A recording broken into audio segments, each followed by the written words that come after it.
Today's toy spot is on the McFarlane Toys AVP Series 1. We're looking today at the Scar Predator.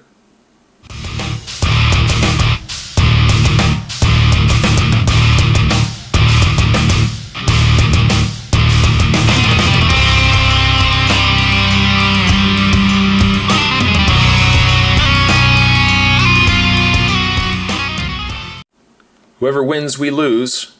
The tagline for AVP. You know what? Let me know down below what you guys thought of AVP. I actually didn't mind the movie. I didn't mind the movie really at all. I thought it was pretty decent. I mean, of course, we're all waiting for an AVP in space, but I don't know if that's ever going to happen. You can go to www.spawn.com should you, yourself, should Billy want to see the current toys being released by McFarlane Toys, as well as the past toys released by McFarlane Toys. On the side, there is a picture of the, look what you're doing there. There's a picture of the Scar Predator, the prototype of the Scar Predator. Yes, unfortunately, we don't get that particular Predator, but on the back, the read-up says, in the bowels of Earth, predators and aliens battle for supremacy. There's one sure loser in this epic war, mankind. Based on the blockbuster Alien vs. Predator movie, this line of action figures features incredible film-specific detail, many accessories, and custom bases. Whoever wins, we lose. And of the figures that make up this wave, there are technically two waves, but the second wave really wasn't so much an action figure line as it was a diorama line.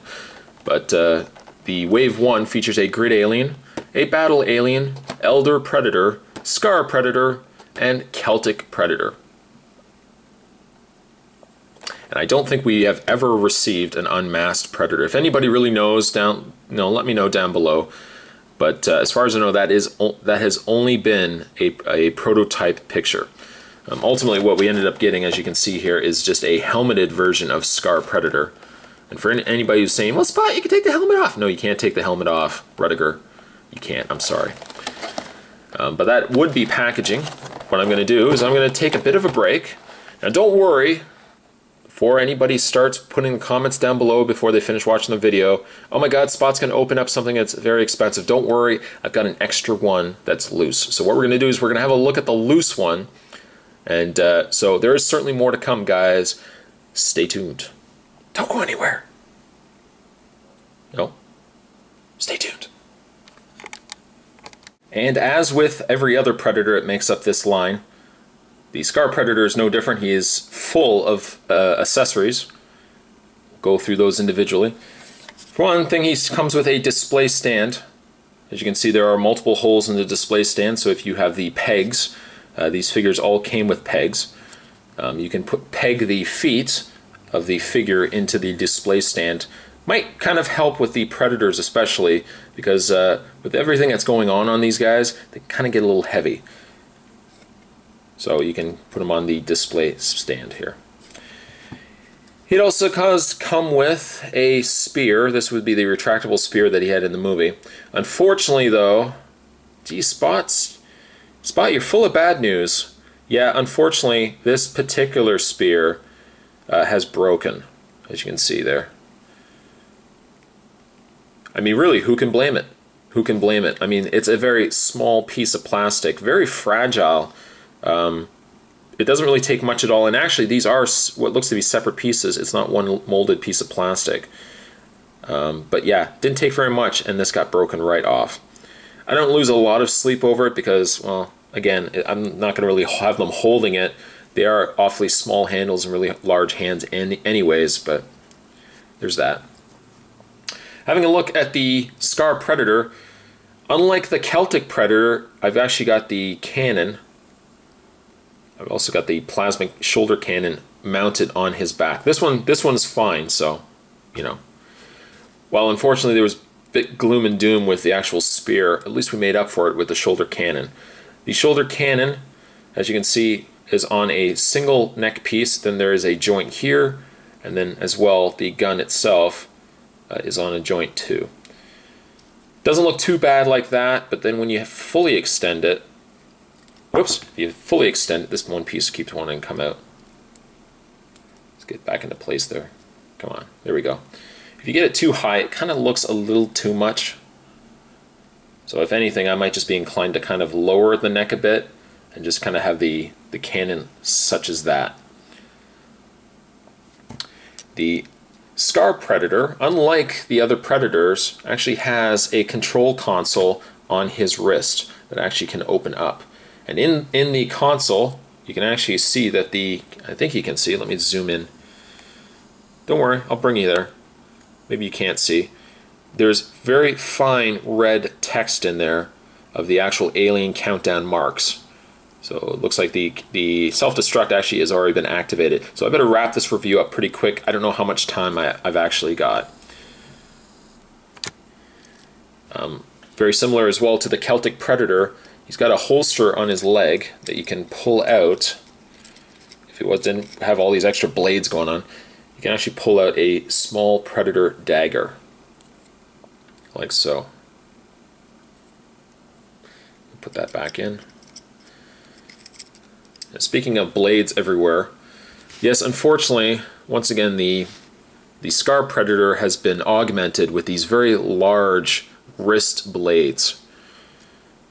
And from what I remember, I don't remember these blades being at all in the movie, unless they were early production ideas that were luckily scrapped. And again, I don't condone you guys breaking off pieces of toys, but I might be inclined just to remove these altogether and just have the one pair of blades that he should have on the actual figure. These kind of are just excess, and all things considered, I'm really surprised these actually have held out as long as they have. I think you can even hear it. It's very fragile plastic even on these as well. I really like the detail that they've put in the Scar Predator, from the kind of armor that he's got running up the chest area into the chest plate. He's got all the armor. I like that all the Predators in this particular movie too, being that they were all younger Predators, all have this new kind of silver armor. Now if they were veterans, if they were veteran Predators, their armor wouldn't look, I don't think, as spectacular. They'd be a little more banged up, a little more rusted. There's the back of him as well. There is also a blade. Well, there is actually a unretracted blade, actually in his back. It's not, you know, it's not supposed to really come off. You could probably just take it off if you wanted to, but I'm just going to leave it. It's not really supposed to come off. By the way, looking at his face is just all right. You know, it's just all right. I find the eyes, if anything, get really lost in this mask, and it's not so much the way it was sculpted, but the fact that the paint, I don't know, the paint has just been omitted. It just seems like the mask isn't as impressive as it could be. And we've got the marking, the kill mark on his helmet there. Gotta say, that was one ugly Predator. When he took that helmet off, I really did not like the design of the Predator faces in this movie. They had all those extra black hairs all. I didn't really like it. Not a fan. Definitely not a fan. And of course, with every other Predator, he's got a little necklace of bones going on there, little skulls. And if anyone again was asking, no, this helmet is not removable. This is actually just one solid piece. So if anybody has this at home, don't think ripping it off, there's going to be something underneath. What you're going to find underneath, my friends, is squat. A big old pile of squat. In the way of the Predator's articulation, the Scar Predator has a ball-jointed head. Now, unfortunately, this particular head doesn't want to move too much for me. The cannon fell off. It's alright. It's no biggie. But it doesn't really want to move too much for me, so I'm just going to leave it. He does have a pin and socket shoulder, though, a rotation in the bicep. He has a rotation in the elbow, a rotation in the hand, like so. He has a mid-torso swivel. There is also a bend, but because of this armor piece that they've put in there, as you can even see, the armor piece is kind of getting wedged in the torso area, kind of getting stuck. There's also a swivel in the waist. The legs can bend out and back and forth due to a pin and socket. There's a swivel in the thigh, a bend at the knee, and also a swivel in the foot. By far, it's not my favorite Predator from this line. I think it still leaps and bounds over the Elder Predator. I'm not really a fan of that figure. But I still like the Scar Predator. I'm going to give him a 7.5. Today's Toy Spot, we were having a look at the AVP from McFarlane Toys, the AVP Wave 1 figures. We were looking today at Scar Predator with all this extra nonsense. Thanks for watching. Let me know maybe down below what you guys think of this figure and give me a rating on what you would rate this figure. And I will see you guys next time.